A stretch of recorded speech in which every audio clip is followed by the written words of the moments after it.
Mama Rabbi grabbed a small calabash from the shelf and poured a handful of white powder into her palm. She blew it into Aisha's face, muttering words in a language Aisha didn't understand. But nothing changed. Aisha still felt wide awake. Her grandmother's eyes filled with worry. "This is worse than I thought," she muttered.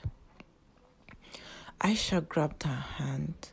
"Mama, what do we do?" Mama Rabbi hesitated. Then she took a deep breath. "She must find the woman," she said, "before it's too late." Aisha's blood ran cold. Too late for what? She didn't dare ask. Aisha's heart pounded in her chest. She couldn't understand what was happening to her. How could throwing away a sanitary pad bring this kind of trouble? Mama Rabbi's face was tight with worry as she packed a few things into a small leather bag. Some white chalk, a bottle of oil, and a string of cowrie shells. "We must go," she said. Aisha hesitated. "Now? But it's in the middle of the night." Mama Rabbi looked at her eyes dark with warning. "Child, do you think this thing will wait till morning?" Aisha shuddered and followed her grandmother outside. The village was eerie silent. The moon hung low in the sky, casting long shadows on the dusty ground. Aisha felt exposed, like something unseen was watching her. They walked towards the marketplace, Mama Rabbi leading the way with her staff tapping against the ground. Aisha held her breath as they reached the exact spot where she had thrown the pad. It was gone. A cold fear coiled in her stomach. Mama Rabbi bent, running her fingers through the dirt. She brought her hand up to her nose and sniffed. Then she nodded as if confirming something. "She took it," she whispered. Aisha's hands clenched. "Who took it?" Mama Rabbi's voice was grim. "The woman who never sleeps." The wind howled through the trees. Aisha shivered. "Why? What does she want with me?" Mama Rabbi placed a hand on her shoulder. "Because, child, she feeds on sleepless souls." Aisha gasped. "Feeds on? What do you mean?" Mama Rabbi looked her straight in the eyes. "If we don't stop her, you will never sleep again. And soon, you will start to see things, hear things, and then, one day, you will disappear." Aisha felt her legs so weak. Disappear? She wanted to scream, but the fear clogged her throat. Mama Rabbi grabbed her hand. "There is only one way to fix this." Aisha swallowed hard. "What is it?" Mama Rabbi's grip tightened. "We must find her and beg for your sleep back." Aisha's skin prickled with fear. "Find her? The woman who haunted her dreams? The woman who stood in the shadow and whispered her name?" She wasn't sure she could do this, but did she have a choice? They walked deeper into the night, passing the empty store of the marketplace, past the large baobab tree that stood in the center of the village, and towards the narrow part of the forest, or that led to the forest. Aisha had never been to this part of Uduma at night.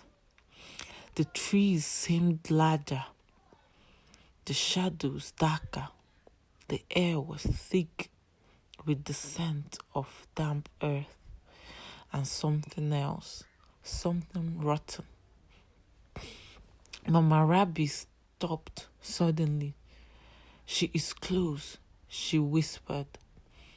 Aisha's heart slammed against her ribs. "How do you know?" Mama Rabi closed her eyes and muttered something under her breath. Then she turned to Aisha. "Whatever happens, do not run." Aisha's mouth went dry. "Why?" Mama Rabi's gaze was serious. "Because if you run, she would chase you, and if she catches you..." Oh no. She didn't finish the sentence. Aisha swallowed hard. A twig snapped somewhere in the darkness. She stiffened. Something was coming. A slow dragging sound, like feet scraping against the ground. Aisha held her breath. Then, out of the darkness, a figure emerged. The old woman. Her body was bent at an unnatural angle.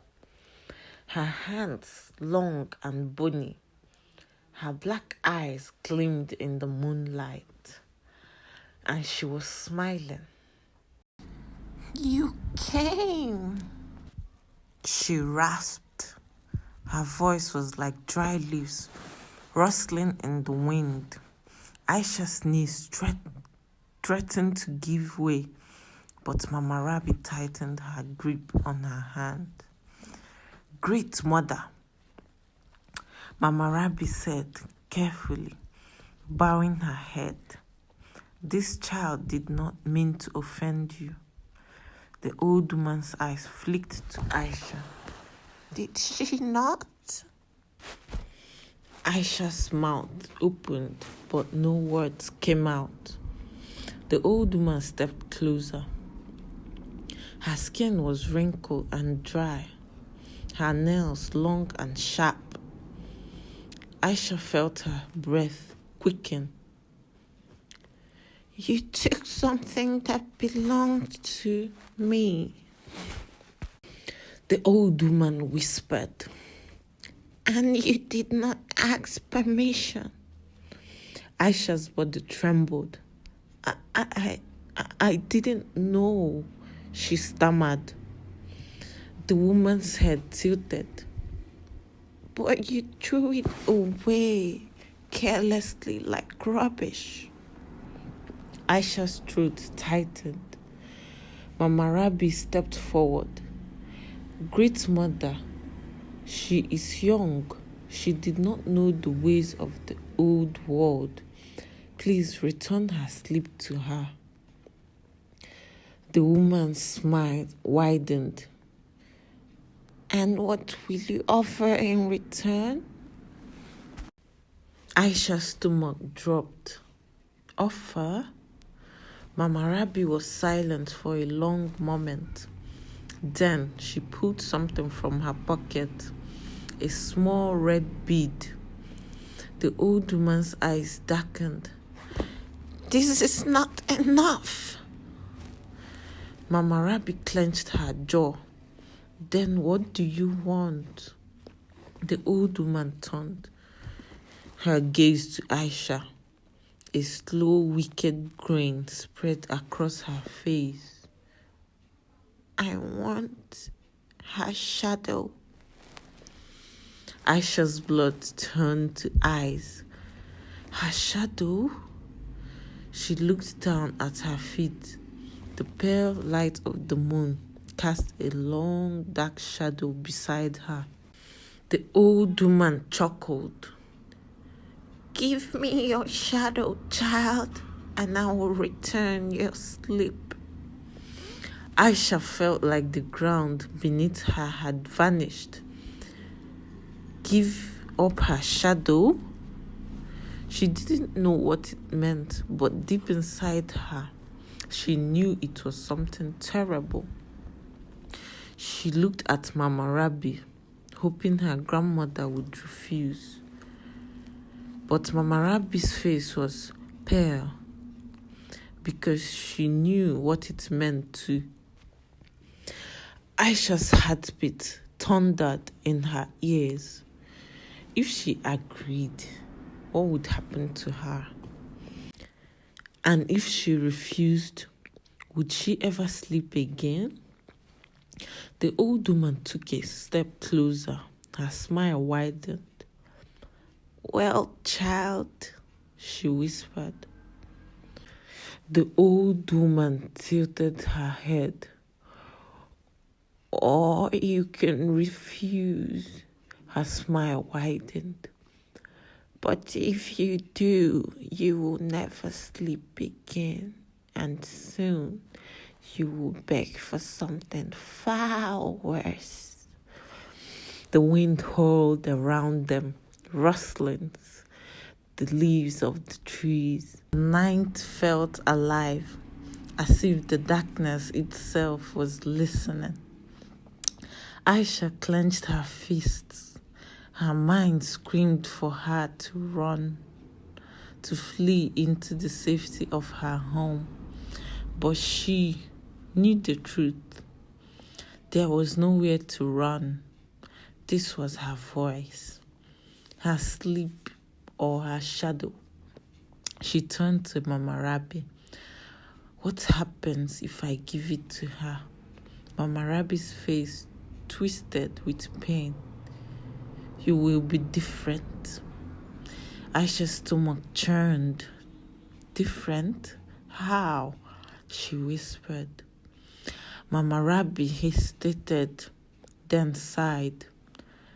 "Some say those who give up their shadow slowly fade. They lose something inside them, something they can never get back." Aisha's truth tightened. Fade?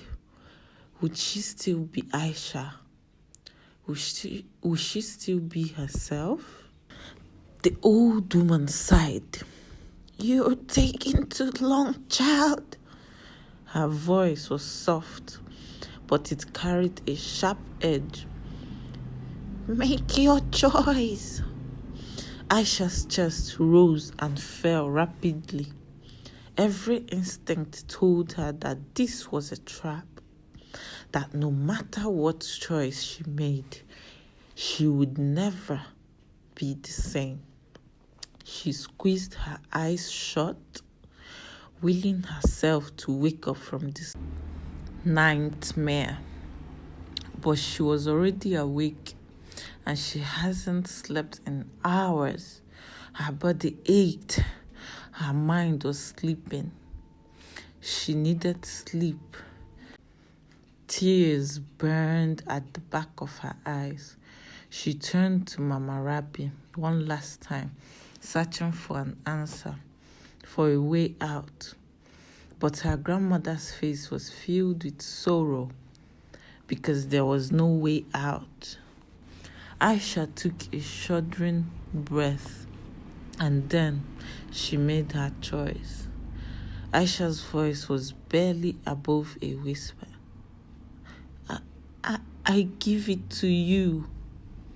The words felt like poison on her tongue.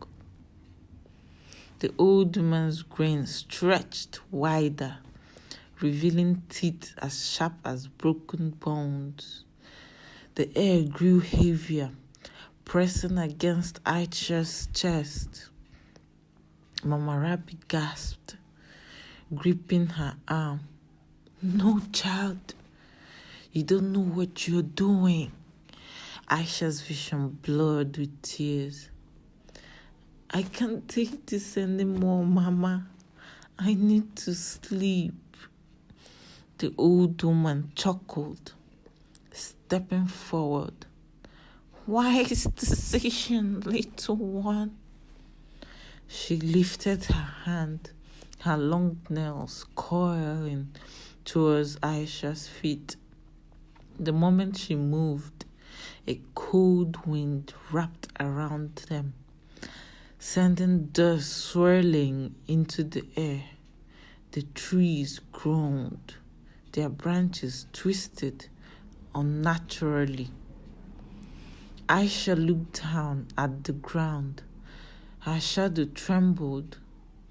It began to stretch towards the old woman as though being pulled by an invisible strings. A terrible pain ripped through Aisha's heart.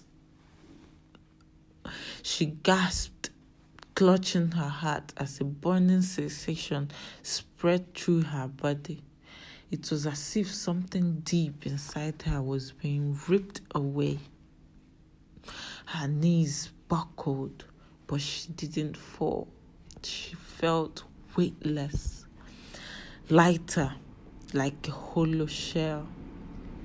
Then, her shadow detached. It slitted across the ground like smoke, twisting and writhing as if it crawled towards the old woman's feet. Aisha watched in horror as the old woman bent down, scooped the shadow into her hands like it was a living being. She lifted it to her face, inhaling deeply. Her body shuddered and her black eyes flashed with something dark and ancient. Then she turned to Aisha. It is done. The pain in Aisha's chest stopped. Everything went silent. The wind died. The night stood still.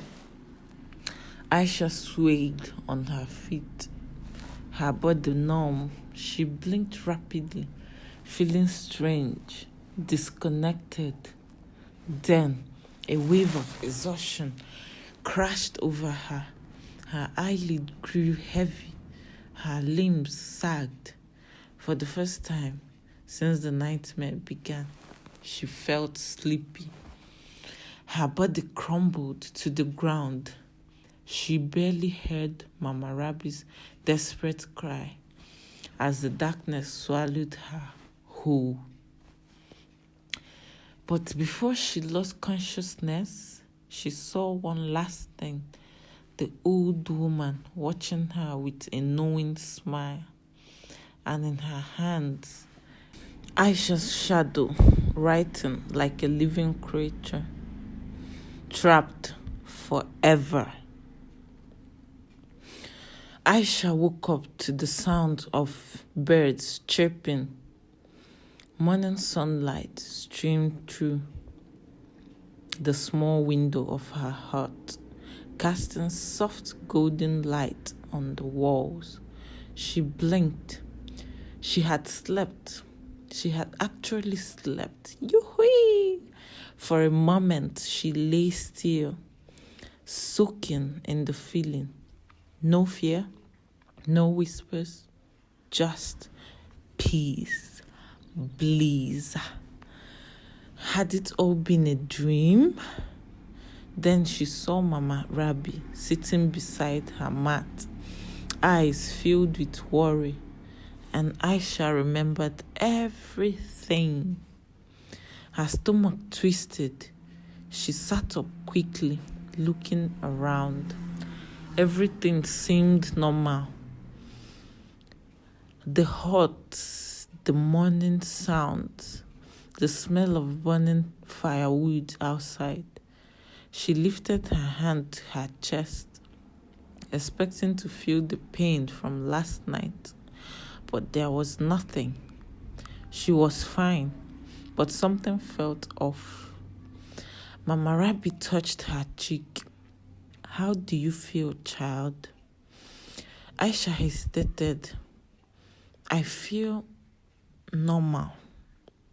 She wasn't lying. She felt rested, cleared-headed, whole, except something was missing.